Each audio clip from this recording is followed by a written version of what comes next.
excited to speak to you now for the last session of your 2 days about dissemination, translation and promotion of research. As Tim mentioned, I'm the Director of the JBI Global Relations Division, which includes communications and global engagement. I'm also the Chair of World Evidence-Based Healthcare Day Steering Committee, which is an initiative that has been founded and led by JBI. Now, given that we're talking dissemination, including social and digital media, if you're on Twitter and you'd like to interact, you can do so with any of these handles. So over the next half an hour, I will provide a brief introduction to evidence transfer and JBI's approach, including an overview of dissemination tools and platforms.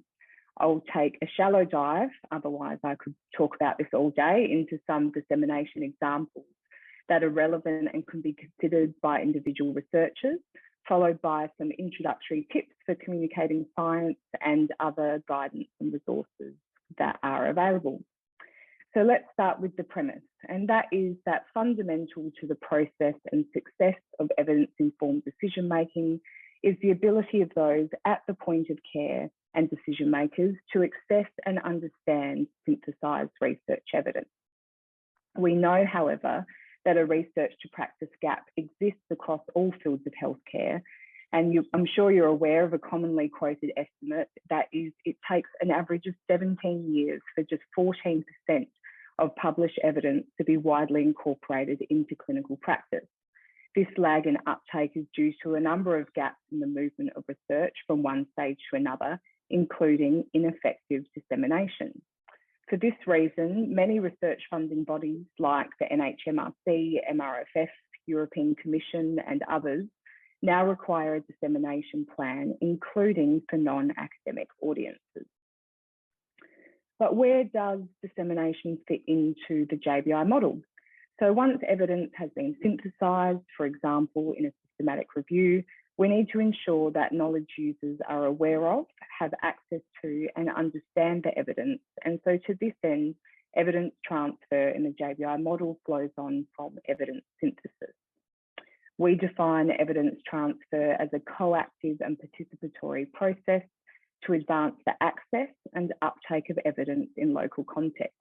This includes factors that enable, facilitate, and support evidence implementation beyond a single interaction. It incorporates active dissemination, systems integration, and education. Today, I will be focusing on the active dissemination piece of evidence transfer. And so first up, what do we mean by active dissemination? Well, dissemination strategies have traditionally been passive in that researchers may publish in peer-reviewed journals and present at conferences, largely to other knowledge producers, which requires a significant amount of work by a knowledge user to access this knowledge. It's a simplistic approach that has been seen as a traditional approach to the transfer of evidence, and it assumes that your target audience will find the disseminated research and practice change will happen spontaneously. However, we know from the research to practice gap that passive dissemination alone is not enough. So this is where active dissemination comes in, and that is using active methods to spread information to increase visibility and awareness, such as digital and social media initiatives, using different formats to encourage motivation and uptake, like digestible summaries, decision aids with infographics and icon arrays, and using knowledge spreaders or mobilizers. A systematic review that was commissioned by the Agency for Healthcare Research and Quality concluded that multi-component blended communication style dissemination strategies are more effective at enhancing clinician behaviour for the uptake of evidence. Now, it's important to note that there is a substantial body of evidence available on the effectiveness, barriers and facilitators of communication and dissemination strategies that target knowledge users. These include systematic reviews, umbrella reviews, randomised controlled trials, evaluations and case studies. And these studies have assessed or reviewed changes in knowledge, understanding or awareness of knowledge users, the decision-making or changing behaviours of knowledge users, and their intention to use or apply evidence. These studies have provided a number of lessons regarding the dissemination of research to knowledge users that are applicable for our discussion today. First, as I mentioned, that employing passive approaches to dissemination alone is less effective because uptake doesn't happen spontaneously. Second is that engaging knowledge users in research and evaluation processes is likely to enhance dissemination. Third is the dissemination of research to non-academics is enhanced when messages are framed in ways that evoke emotion, interest, and demonstrate usefulness. And finally, dissemination approaches should be time efficient, cost effective, and contextualized for different audiences. So the takeaway here is that producers of research should consider both active and passive measures for disseminating the results of their research, and consider the use of frameworks and dissemination planning tools to inform their research dissemination. What does this look like in practice? Well, active dissemination encompasses a wide range of strategies and activities aimed at the transfer and exchange of information between researchers and knowledge users, some of which I'll delve into today. There are a number of dissemination tools using audio, video, digital, graphic, and written formats, and this is by no means an exhaustive list. These different product and content types each have their place on a research use continuum for different knowledge users in different settings. So it might be education, or capturing the attention or piquing interest, or easing access to evidence for knowledge users. Now, JBI uses the majority of these in the dissemination of its research content and products. For individual researchers, however, with less time and expertise and support, we advise to start slow, make a plan, lean on your colleagues, experts, free guidance or resources, whatever you can get your hands on. And if all seems daunting, just pick your poison and start small. Now, these are the platforms that JBI uses on a weekly basis. However, as an individual researcher with less resources, what are the best platforms to consider? Well, Twitter is the social media of choice for most academics. It's a powerful platform for sharing research and creating new connections, and also attracting media attention. Mentions of research on Twitter can improve altmetric scores, and this data can be used for promotions and grant applications, which Danielle will speak to shortly in her experience.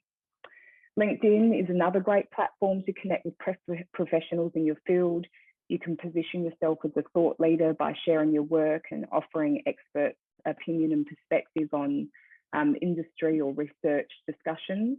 You can also build connections with contacts and organisations outside of academia by inviting people to connect and building up your community.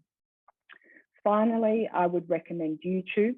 Academics can increase awareness of their research by creating how-to videos, or videos that provide commentary on current issues and topics as it relates to their research. Now I'm going to provide a brief overview of how JBI develops and uses some of these tools and products, and some tips if you wish to do the same. So starting with JBI best practice information sheets, which are a short, digestible summary of a JBI systematic review. Now, we know that using the key evidence and information from a complex systematic review that can often be 200 pages long can be challenging, and it does require at least a moderate understanding of systematic review methodology and methods. And this is where JBI BPIS come in. They take the key evidence and information from large, complex systematic reviews and reframe it in an easy to read and accessible format, normally 3 to 4 pages, that has been carefully designed for clinicians at the point of care to be able to quickly access, read, and use the evidence. They include recommendations for practice and a visual summary to help guide clinical decision-making. So infographics, like those that you can see here in the visual summary component of a BPI sheet, are a means to communicate complex and detailed information in a clear and visual manner. A mix of text, figures, tables, pictures, and colours can produce a really engaging and compelling visual presentation of the evidence in a form that is quickly processed and understood. Now, the visual summary component of JBI best practice information sheets is a recent initiative for JBI. There's been a lot of trial and error, but thus far they have been well received on social and digital media platforms. Their creation is a very collaborative and iterative process between a number of teams in JBI and JBI evidence-based practice database expert reference group members, which include knowledge users and topic experts. In the future, we hope and plan and conduct a randomised controlled trial, looking at different formats, layouts and language for different audiences. So many of our best practice information sheets have also been translated into different languages and published worldwide as another means and mechanism of disseminating this research. And this included 19 BPI sheets in 5 languages in 2021. So when selecting a JBI systematic review to develop into a best practice information sheet, the following 2 things are considered. A, whether the topic is relevant to clinical practicing health professionals, and B, whether the systematic review has clear recommendations for practice. So the sage advice that is listed here is from the JBI EBP database editor-in-chief, Dr. Kylie Porritt. And this is for authors like all of you to consider when writing a systematic review to maximise the opportunity of a correlating JBI best practice information sheet being developed from your systematic review. So Kylie suggests that recommendations must be informed by the evidence presented in the review, be clear and actionable, with each recommendation endorsing a single action, or for more complex recommendations, stipulate why and how the recommendation should be undertaken, as well as the context. Finally, each recommendation should be assigned a JBI grade of recommendation. Next up, we have what JBI often refers to as a tweetorial, but is commonly known as a Twitter thread. It's a series of connected tweets that can be read one after the other to provide a more in-depth commentary, introduction or discussion to your research. Twitter threads are a really useful way to share your experiences, provide an overview and pique the interest of audiences. And you should not be afraid to let your personality shine through using GIFs, images and polls. And Danielle is especially skilled at this, so I hope she shares some examples with you shortly. We find because of this that Twitter threads receive significantly more engagement than regular tweets. Blogs are another way to provide accessible commentary on your research for a broad audience. They can tap into knowledge gained through your reflection on your personal experience. They can highlight the context in which your review was conducted, potential impacts on long-term outcomes, and provide lessons for individuals and organisations. Many organisations who publish blogs like those featured here have really good blog author guidelines that clearly detail how to structure and develop a blog, including tips and tricks around writing for different audiences and using plain language and headings. Blogging is easier than you think, and there's some great examples across LinkedIn. And the ability to write and publish a blog is at your discretion without having to go through any editorial processes, as shown here with Professor Zoe Jordan.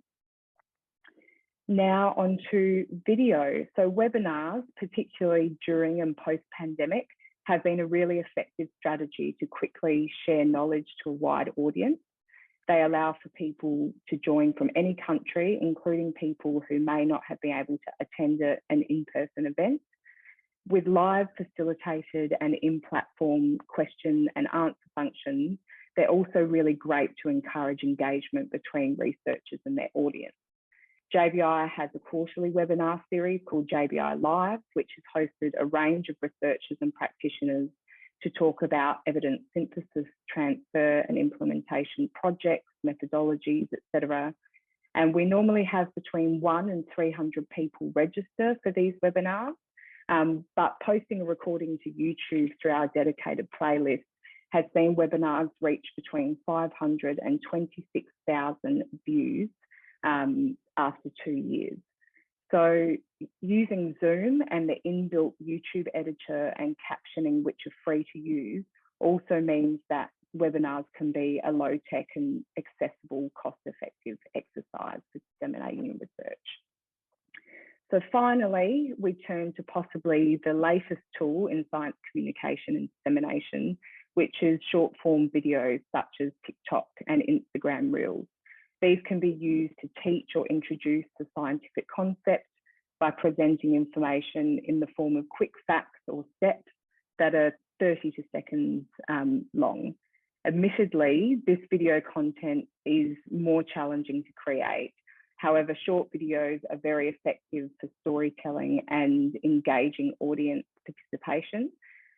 We film all of our Instagram Reels with an iPhone, so they don't need to be high tech.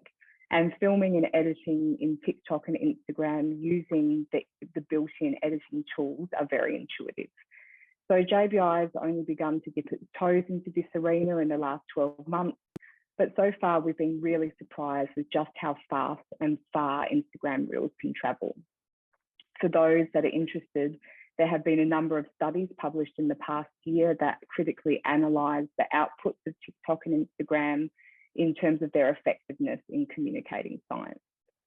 My top tips, if you want to try your hand at Instagram Reels or TikTok, would be to try explaining your research as if you were chatting with a friend, and to ensure you add closed captioning to improve accessibility and allow users to engage with our audio. So what does dissemination look like for a research report or project using these tools and platforms? Well, JBI would refer to the dissemination of, to research dissemination using these tools and platforms as a digital media campaign. And I'll give the example here of an updated guidance of the scoping review methodology chapter published in the JBI Manual for Evidence Synthesis via our global wiki. So the updated guidance is accompanied by a methodology paper that's published in JBI Evidence Synthesis. This is added to our monthly newsletter, JBI Buzz. We work with the lead authors to film a video abstract that introduces and provides an overview of this updated guidance. We also feature and profile both the publication and the updated scoping review chapter on the Scoping Review Network website. We then promote all of this via social media, including the video abstract via YouTube. We would have dedicated social media posts for the updated guidance itself across our 4 channels, including distilling this guidance into an Instagram Reel and a tutorial. We would then invite the authors to pen a blog discussing the impetus behind these changes, significant for these changes in terms of the broader methodology landscape, and tips and tricks for authors when considering conducting a scoping review. And this would also be shared via social media and JBI Buzz.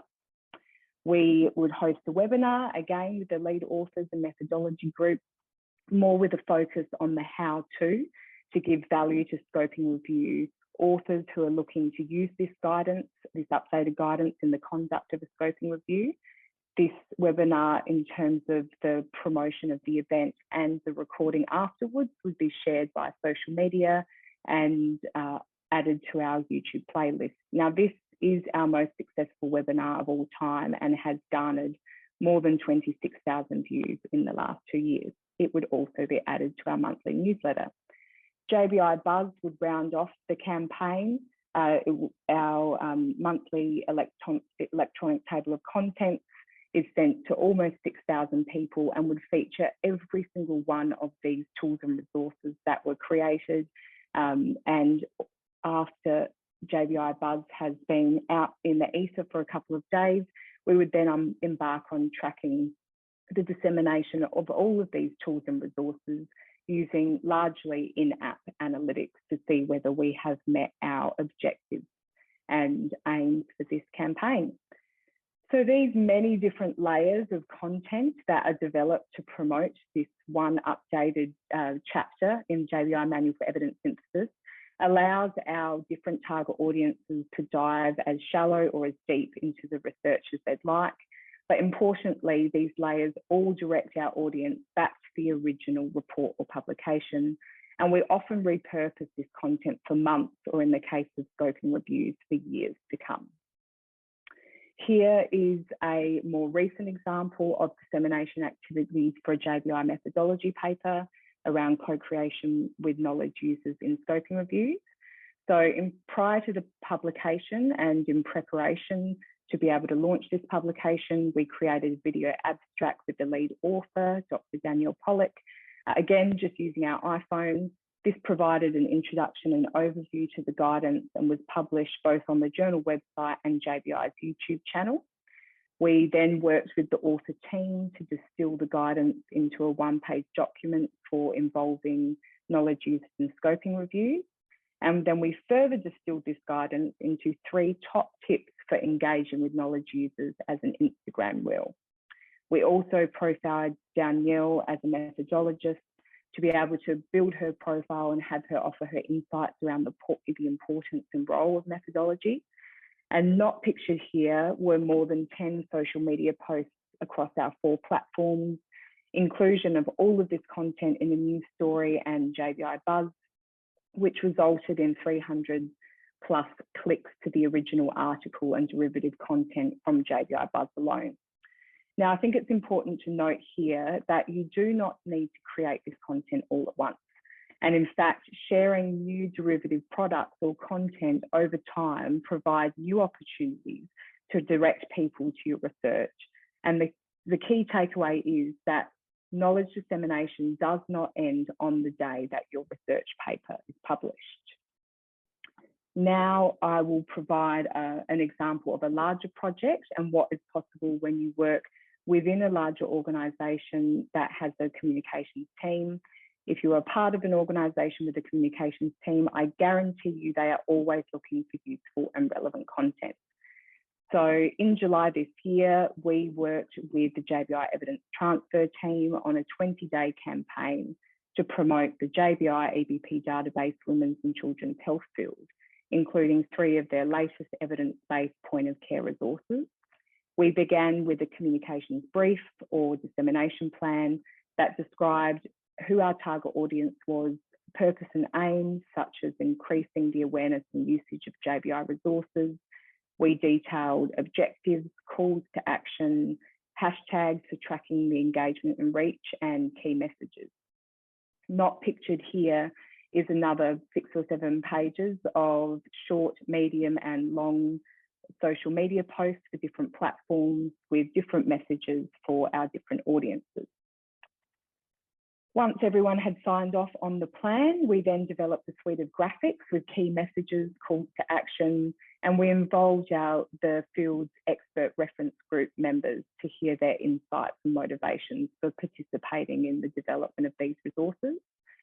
We launched the campaign with an introductory video from the field lead, Dr. Ashley Whitehorn, which was shared as an Instagram reel and via Twitter and YouTube. And then we put our plan into action with 60 social media posts across 4 platforms over 20 days, including a variety of tutorials. So after 20 days, what did this result in? There were 320 interactions with social media posts, reaching 177,000 people, over 2,500 clicks to the EBP database webpage from JBI Buzz alone. But notably, there were 740 full text downloads of the EBP point of care resources over the 20-day campaign period, which when you compare with the 33 downloads from the previous month, meant that we achieved one of our objectives in disseminating this research in this manner. So when creating all this content, what is important to keep in mind, practice, use, be aware of? I'll go through now a few science communication tips, and this is again by no means an exhaustive list. So first and foremost, think about your target audience. Even if it's everybody, this will guide your choices about what language you use, what content, images, etc. And when you create content, if you have different audiences, consider seeking feedback from a member of those different audiences. This is one you'll hear a lot: use plain language. I think it's important to clarify, though, that plain language doesn't always mean lay language. It could be, different for consumers versus clinicians, for example. And rather, it is writing that is clear, concise, well organised, and follows best practices for your relevant audience.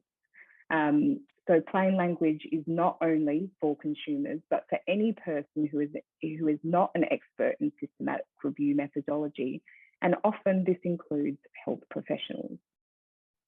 For text-based products like blogs, structuring content so that people can find key messages up front, including breaking up large blocks of text with bullets or tables, images, graphs, etc., using short, meaningful headings and subheadings that stand out so people can skim content if they need to. If the topic or findings are upsetting, controversial, or disappointing, it's important to handle this sensitively. First of all, acknowledge it. Think critically about the language and images that you use, and if possible, get feedback from your target audience and or people with lived experience. Around graphics and images, I think it's generally known now that images get more attention on social media. Everyone likes shiny, bright things. You can tailor images to your target audience so they are relatable and appropriate to your local context. And we often find this when we are looking at image selection for different cultures, regions, countries, faiths, etc. Infographics, as discussed earlier, can be used instead of plain text or icons, and can also attract knowledge users' interest and improve understanding of the content, depending on how people like to consume knowledge. To make your mentions count, make sure that when posting about your research on social media, you include a hyperlink to at least one of the following listed here. These links are tracked by systems like Altmetrics, Elsevier, Clarivate, and will help with demonstrating impact. Hashtags, don't forget them. They allow searching by keywords, draw topics together. They enable you to feed into greater discussions that are happening across social and digital media. And finally, lean on your community. Identify people that can help you to plan and disseminate your research and invite them to contribute. Which brings us to making a plan. So developing a dissemination plan early in the process and engaging with stakeholders will set you up for success. This could be your supervisors, co-authors, topic experts, target audience member, or your organisation's comms team. Consider using some of the examples that were presented today, and importantly, evaluate your dissemination activities. Are they working? Are they meeting your stated aims and objectives? And if not, why not? Now, you don't need to do this alone. There are a large number of freely available guidance documents for developing things like Twitter threads, holding a Twitter chat, selecting images, writing in plain language, creating a dissemination plan, and communicating science through stories and graphics. The resources pictured here are from leading evidence-based healthcare organisations and are just the tip of the iceberg when it comes to freely available guidance. There are also some great free resources for downloading high-quality, copyright-free photos and images, creating your own infographics and selecting the right hashtag, and of course, evaluating your activities. If you're looking for some more examples of different tools and products beyond what I've highlighted here today, JBI has many more to offer. Our EBP database website via Walters Kluwer Health has JBI evidence summaries, recommended practices, and BPI sheets that are updated and free access every month. JBI Evidence Implementation Journal has a great array of digital commentary, including video abstracts, podcasts, etc., where authors are talking about their implementation projects or methodological papers. JBI Evidence Synthesis publishes every month an editorial in motion, which is an introduction and overview to the editorial with key messages and images. And World EBHC Day, be remiss of me not to plug this. This year we are inviting vlogs, so video logs, which are 60 seconds talking about key aspects of partnership. There are also over 80 blogs that have been published over the last 3 years. So some really great examples there. We have lots of different playlists on our YouTube channel, which have examples of micro video content like our Ask JBI Evidence Synthesis series. We have impact stories, and we have our model explained in various languages. Now, in conclusion, is it worth it? Well, back to our premise, ensuring appropriate evidence and knowledge is transferred to key stakeholders is a global challenge. And as one means of addressing the research to practice gap, dissemination and communication of research should be considered as an integral part of any research project. Yes, it does take more time, and you may be pushed outside your comfort zone. Ask JBI staff that actively run away from us when we approach them with a camera. But ultimately, it is a key component to increasing visibility, reach, and the transfer of evidence into decision-making, policy, and practice. If you want to keep abreast of everything that I've spoken about today, make sure that you connect with us via social and digital media. And I realise I've gone over time, so I'm not going to take questions now, but I'm happy to jump on the chat and answer any questions that you might have.